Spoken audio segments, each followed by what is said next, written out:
ito ay rated SPG. Striktong patnubay at gabay ng magulang ang kailangan. Siguradong sigurado si Rigor na ito na ang tamang panahon upang tuluyang wakasan ang buhay nila Tanggol at Ramon.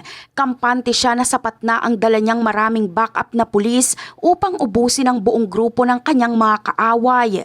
Sa kanyang isip, wala nang takas ang mag-ama at madali lang silang mapapasuko dahil sa dami ng kanyang puwersa. Naniniwala si Rigor na ang operasyong ito ang magiging katapusan ng lahat ng kanyang mga problema sa dalawa. Ngunit malaki ang naging pagkakamali ni Rigor dahil mas handa pa pala ang grupo ni Tanggol kesa sa inaakala niya. Nakatanggap kasi ng mahalagang impormasyon si Enteng mula kay Ponggay tungkol sa paparating na pagsugod ng mga pulis. Dahil sa babalang ito, nagkaroon ng sapat na oras ang grupo ni Tanggol upang mag-ayos ng kanilang depensa at maghanda ng isang matinding bitag.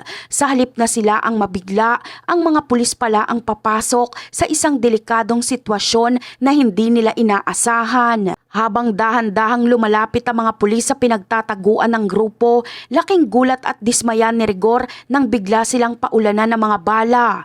Hindi niya akalain na nakaabang na pala ang mga kalaban at handang-handa silang paputukan anumang oras.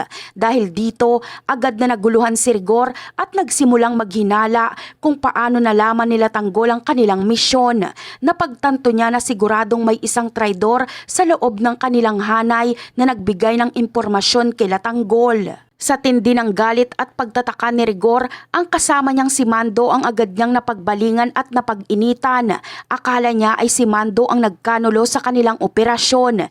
Kahit na ang totoo ay si Ponggay naman talaga ang tumawag at nagbigay ng babala kila Tanggol. Dahil sa maling hinala ni Rigor, lalong naging magulo ang takbo ng kanilang pagsugod.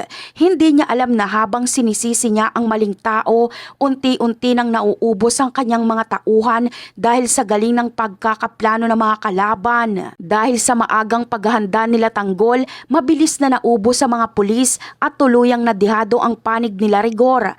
Ang sitwasyon na dapat sana ay pabor sa kapulisan ay biglang nagbaliktad at naging pabor sa grupo nila Tanggol. Sa huli, si Rigor mismo ang nalagay sa malaking panganib dahil siya na ngayon ang tinutugis. Wala nang nagawa si Rigor kundi harapin ang matinding galit ni Ramon na determinadong tapusin siya sa pagkakataong yon. At yan ang aabangan natin. Bye!